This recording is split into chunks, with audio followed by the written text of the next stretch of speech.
Hello and welcome to Old Lady Plays. I'm Kate, the old lady, and this is Tips for the Advanced Football Manager number 16. Episode 16, whatever. It's the 16th one. And today, you're wondering a little bit why there's a picture of a sword. Unless you're of a certain age, in which case, welcome. And you may remember a movie which came out when I was 20, called Highlander, and which became a series and a whole bunch of other stuff, or a series of movies and just, blah, blah, blah.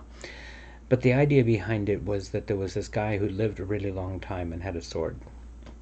And he'd go around cutting the heads off other people who'd lived a really long time and had swords, because the mojo would then flow into him, and so on and so on. And the motto of the show, and the reason for this reference and my wasting a minute of my 5 on this, was there can be only one. And they would say this very dramatically with, flashing lightning and so on. It was the 80s. It was a different time. Anyway, there can be only one. On previous editions of FM, this has been absolutely true, and what I'm talking about are playmakers. You want only one. Now, I have not tested this on FM20. I did test it somewhat on FM19 and found that it was still to some extent true. Less so than it used to be when Playmaker was a tick box, but it's still noticeable. That you play differently and less fluently when you have more than one playmaker on the field. So it's not a hard and fast rule. You're not going to lose all your games just because you had 2 playmakers.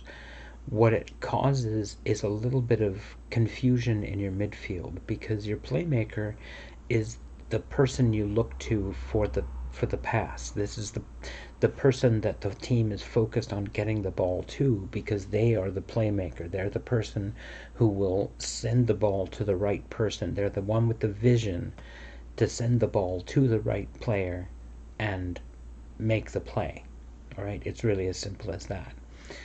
So when you have more than one playmaker, you're inducing confusion for players, because they don't know necessarily which one to go to.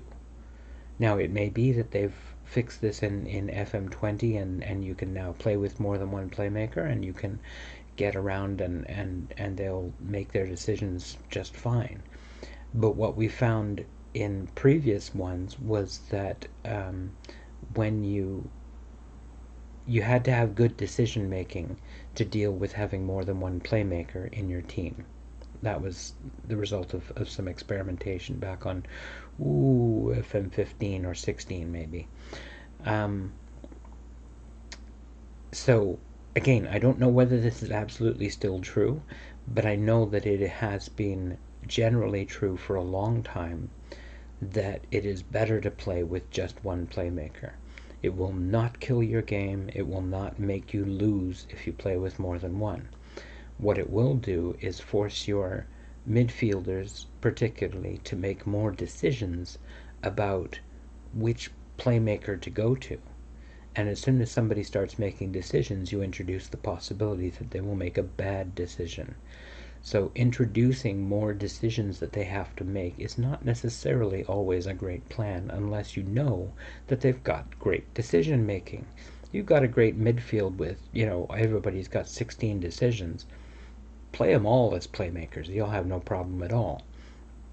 But if you've got any level that you're at where, that's going to be very unlikely, you really need to think about whether you want to confuse the players by having more than one. And that's why the Highlander reference, because if you're doing it right, there can be only one. I hope you found the video useful. If you have, drop a like, hit subscribe. Make sure you retweet and share it with your friends if you're finding it useful. I'd really like this to get out to the greater community. And I hope you have a great day.